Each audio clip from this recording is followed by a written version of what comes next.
thank you very much. We've just had a great meeting, a really good, very productive meeting. We have one thing in common. We want this city of ours that we love to do very well. And I wanted to congratulate the mayor. He really ran an incredible race against, a lot of smart people, starting with the early primaries against some very tough people, very smart people. And he beat them easily.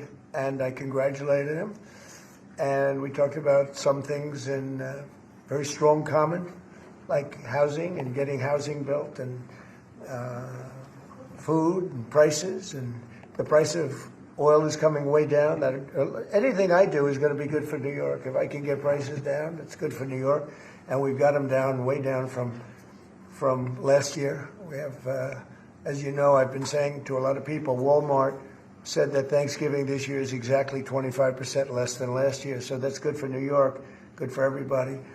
But I just want to congratulate. I think you're going to have, hopefully, a really great mayor. The better he does, the happier I am, I will say. There's no difference in party. There's no difference in anything. And we're going to be helping him to make everybody's dream come true, having a strong and very safe New York. And congratulations, Mr. Mayor. Thank you, Mr. President. Thank you. I appreciate it. Please.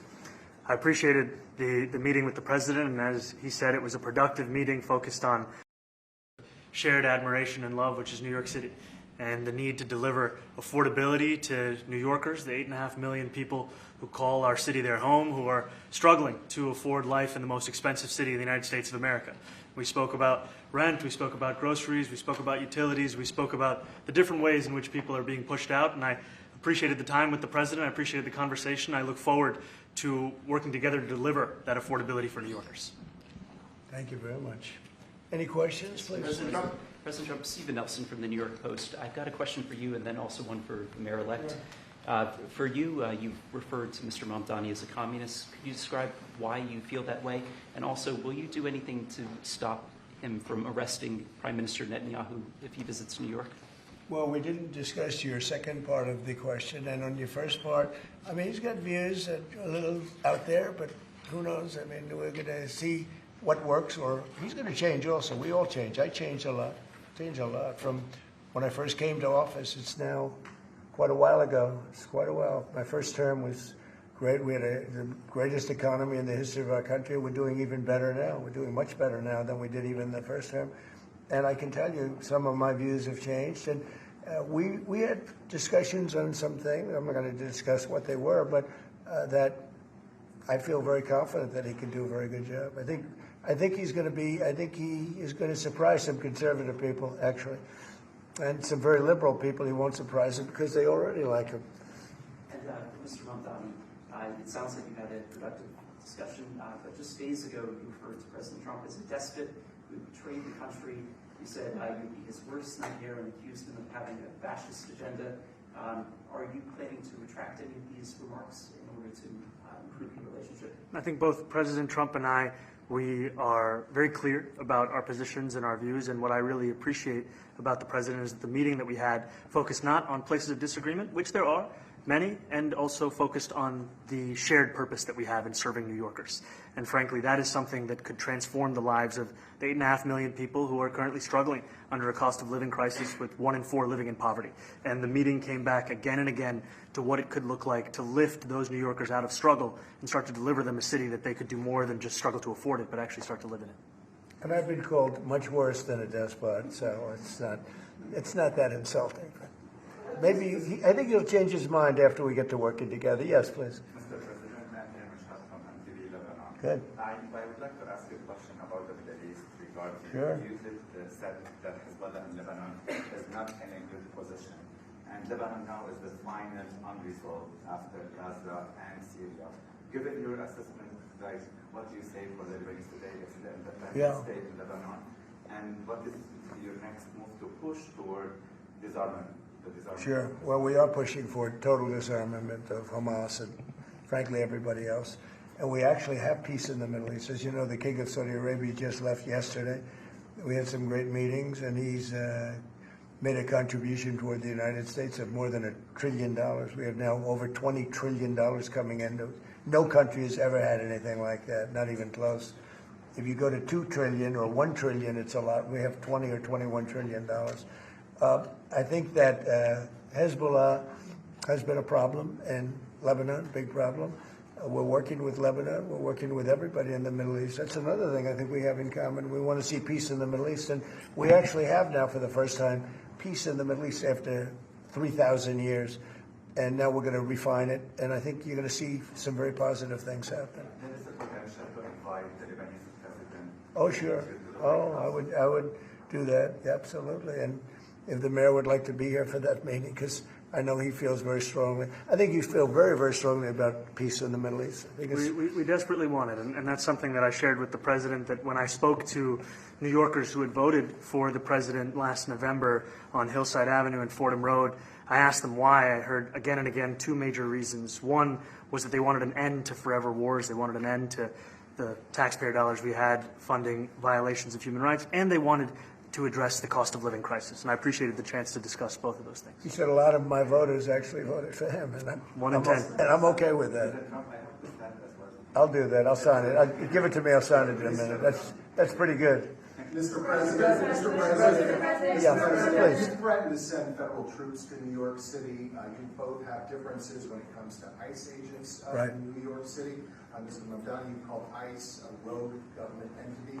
I wonder how you reconcile your differences on both of those issues. Well, I think we're going to work them out, and I think that if we have known murderers and known drug dealers and some very bad people, we want to get them out. And the mayor wants to have peace. We discussed this at great length, actually, maybe more than anything else.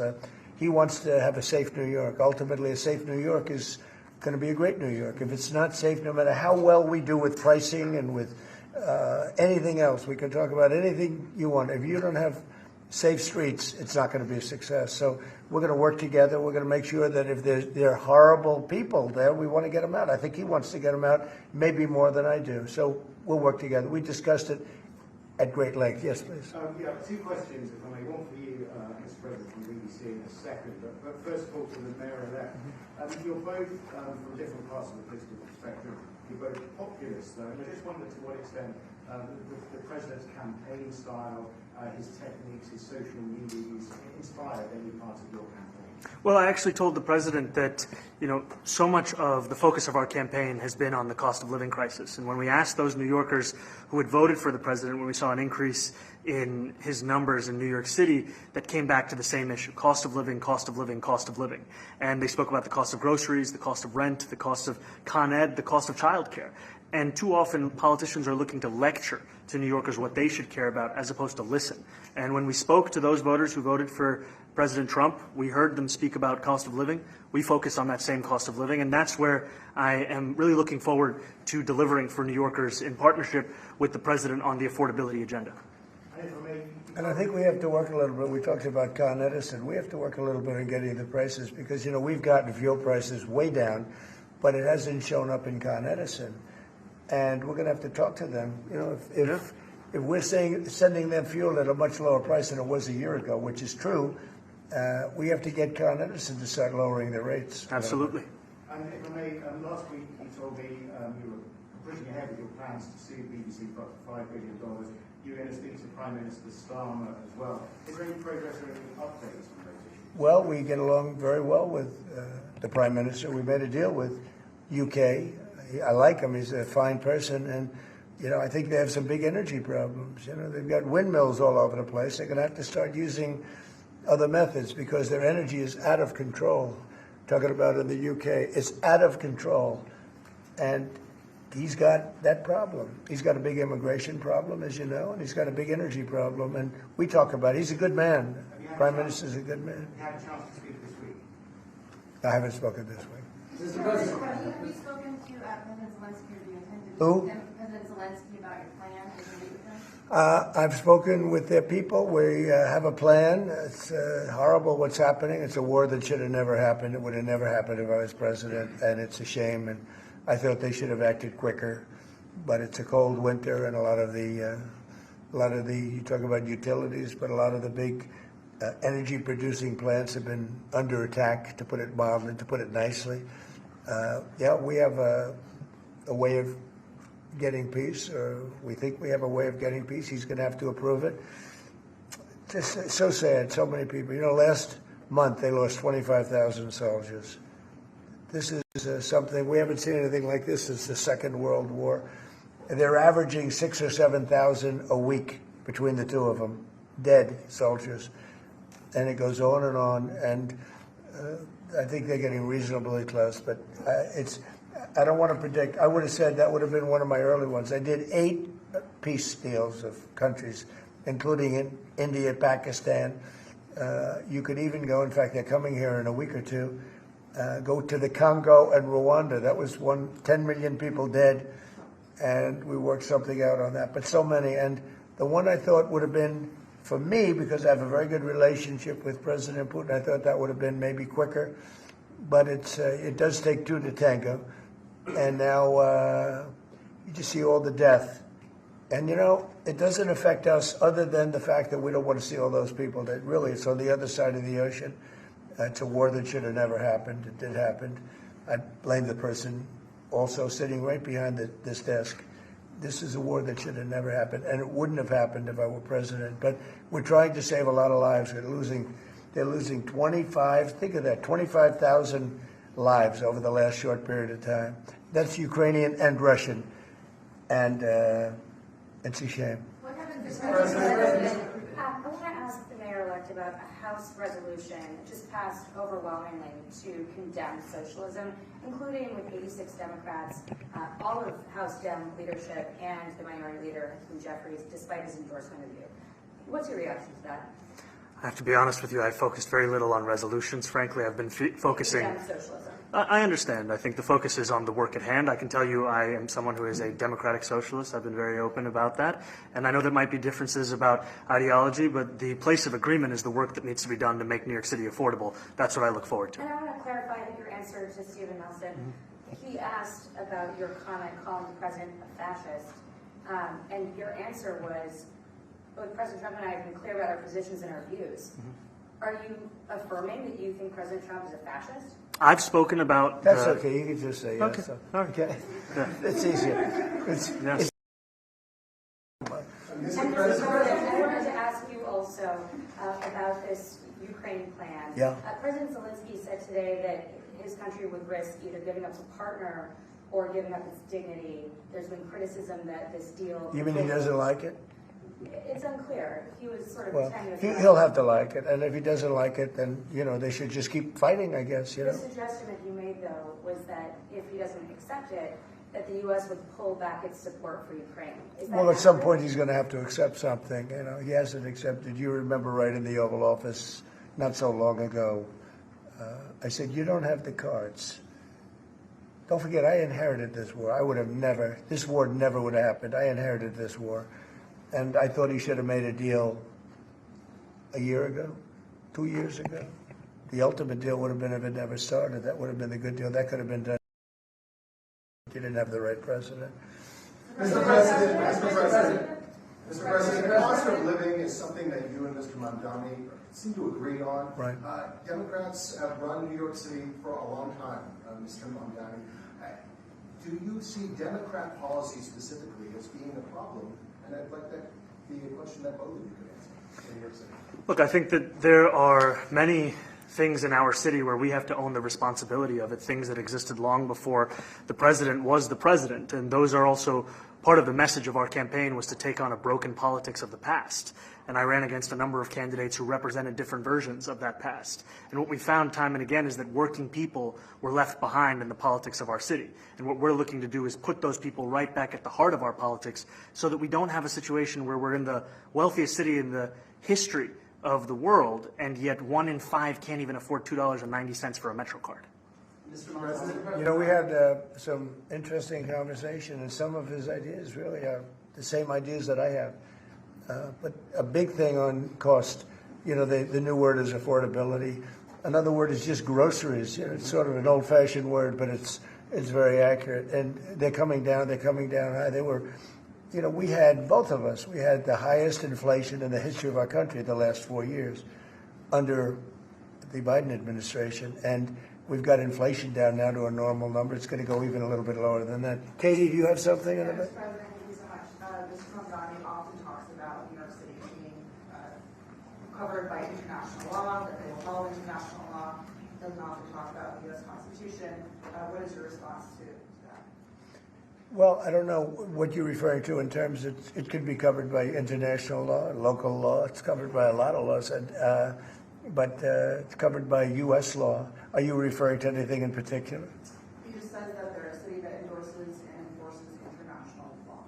Is that at odds with? No, I don't know. Would you want to respond to that? Yeah, I think what I've shared with the president is our desire to not only follow the laws of our own city, laws that protect New Yorkers, but also a desire for consistency in our politics across the board. And that's something that we've talked about and something that I know many New Yorkers want.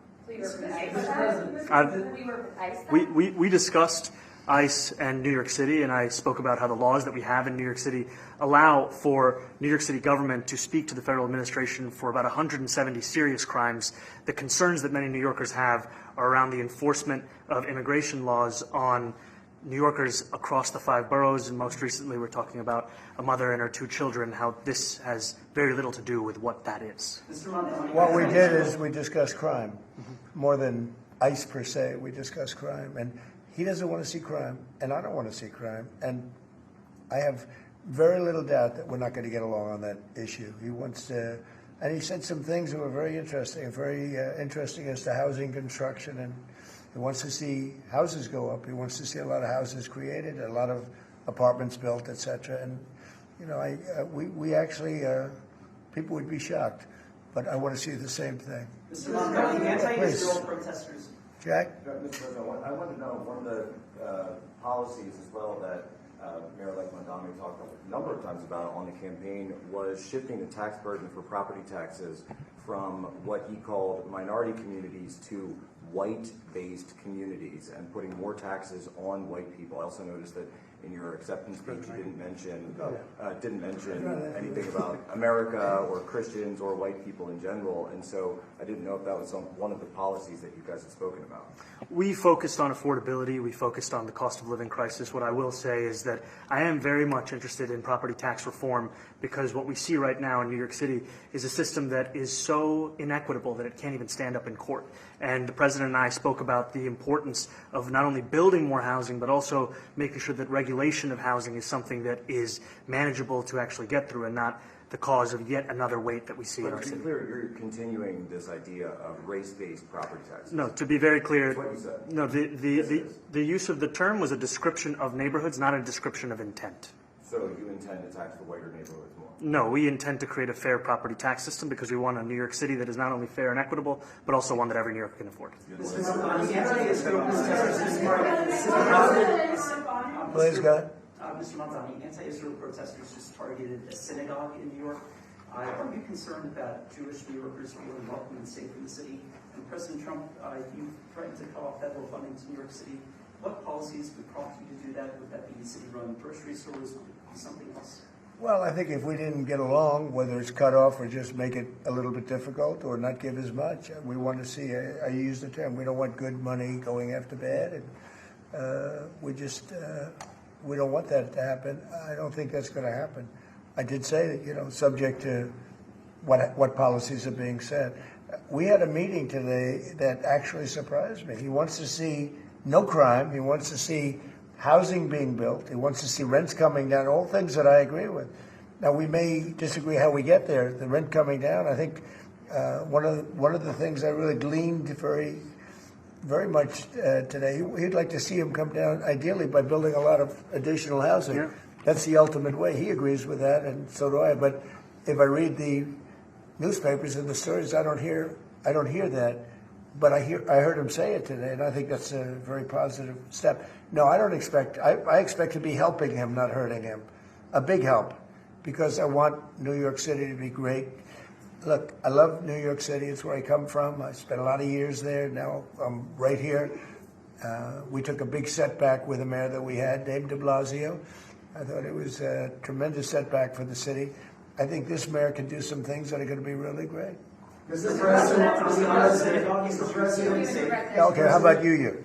Go ahead, please. You're a billionaire. You have a different address nowadays than you used to, but you used to call New York City home.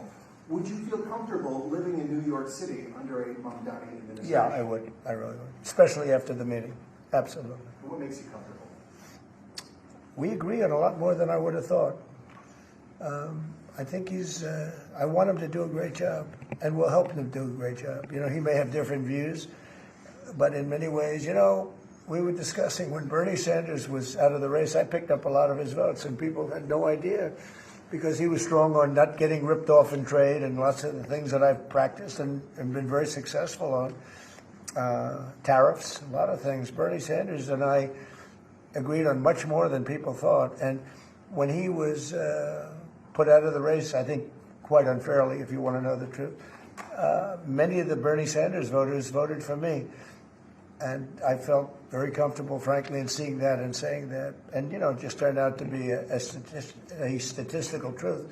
But, no, I feel very comfortable. I would feel very, very comfortable being in New York, and I think much more so after the meeting. Yes, please. Thank you, Mr. President. I have a question for you, but a very quick one for the mayor. Why did you fly here? Aren't trains greener?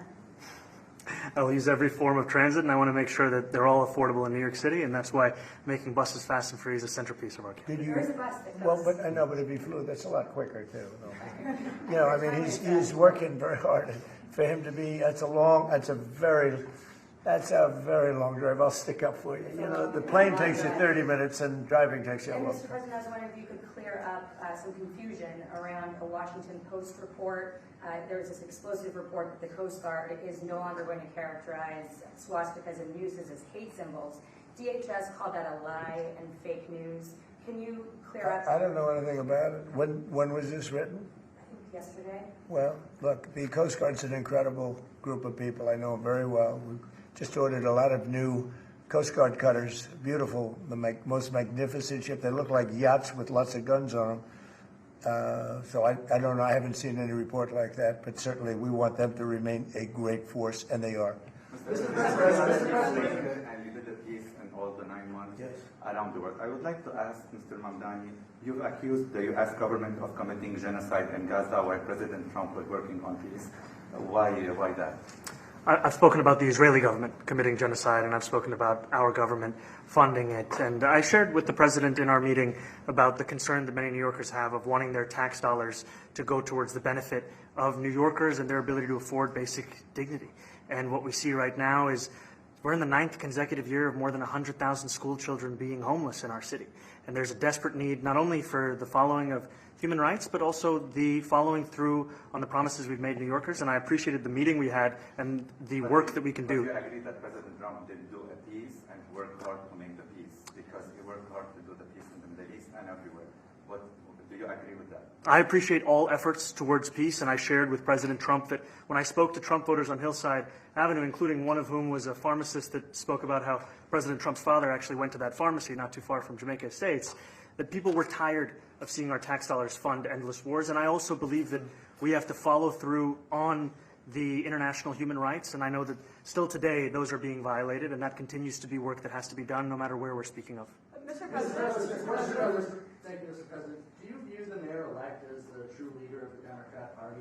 And do you think Leader Schumer is a leader Jeffries, have to follow his lead? Well, look, I hope they have great leaders. This is a man that right now I think is focused on New York City. I really think he has a chance to do a great job. We're going to help him, but I really think he has a chance to do a great job. But I'll let you answer that. You consider yourself the leader of the Democrats? I think it's more appropriate for him. I consider myself the next mayor of New York City, and I keep my horizons firmly on New York City, and I appreciate the meeting with the president, which focused again on the 5 boroughs and whether New Yorkers could afford to live there. By the way, being the mayor of New York City is a big deal. Absolutely. I always said, one of the things I would love to be someday is the mayor of New York City. Being the mayor of New York, and especially now, because I think you're at really a turning point, one way or the other. It could go great, or it can go in a different direction. And I think you really have a chance to make it great. I appreciate Mr. President, you say you love New York City. Mr. Mamdani, does New York City love President Trump? New York City loves a future that is affordable. And I can tell you that there were more New Yorkers who voted for President Trump in the most recent presidential election because of that focus on cost of living. And I'm looking forward to working together to deliver on that affordability agenda. I got a lot of votes. One more. Go ahead. 1 or 2 more. Go ahead. I tell you, the press has eaten this thing up. You know, I've had a lot of meetings with the heads of major countries. Nobody cared. This meeting that you people have gone crazy. You know, outside you have hundreds of people waiting. This is just a small little group. For some reason, the press has found this to be a very interesting meeting. The biggest people in the world, they come over from countries nobody cares. But they did care about this meeting, and it was a great meeting. Go ahead. Yeah, Mr. President, I was going to ask you exactly that. Why do you think there's so much more, so much excitement around this than in some form? Because I think he's different. All right, I think he's different, and that can be in a very positive way. But I think he's different than, your typical guy runs, wins, becomes mayor maybe, and nothing exciting. Because he has a chance to really do something great for New York. New York is at a very critical point. And he does need the help of the federal government to really succeed, and we're going to be helping him. But he's different than, your average candidate. He came out of nowhere. I said he has a great campaign manager standing over there. He came out of nowhere. Would you start off at 1 or 2? And then I watched. I said, who is this guy? He was at 1, then he was at 3, then he was at 5, then he was at 9. Then he went up to 17. I said, that's getting a little bit interesting, right? And then all of a sudden he wins a primary that nobody expected he was going to win. It's a great tribute. I mean, it's an amazing thing that he did. And I'll just add one thing to what the president said. Is one thing I also appreciated is in our meeting to appreciate a portrait of FDR and the incredible work that was done with the New Deal, and also in thinking about what it can look like when the federal government and New York City government work together to deliver on affordability. It can be transformative. We have a great portrait of FDR that I found in the vaults that was missing for years. I found it, and I put it up. He's a Democrat, to the best of my knowledge. He's a Democrat. And when the mayor saw that portrait, he said, sir, do you mind if I have a picture taken by that portrait? It's an amazing portrait. I hope the picture comes out good. But it's an amazing portrait in the cabinet room. So he's a big fan of the New Deal, I guess, and of FDR. Yes, ma'am. Thank you, Mr. President. You said that you both spoke about crime. Yeah. There are many police officers set to come off the rolls at the end of this year in New York City. Are you going to allow those police to be replaced with police officers, actual cops? And are you going to require that happens? Would there be some consequence? Well, I hope it happens, but again, that's going to be ultimately the mayor's decision. What's your answer?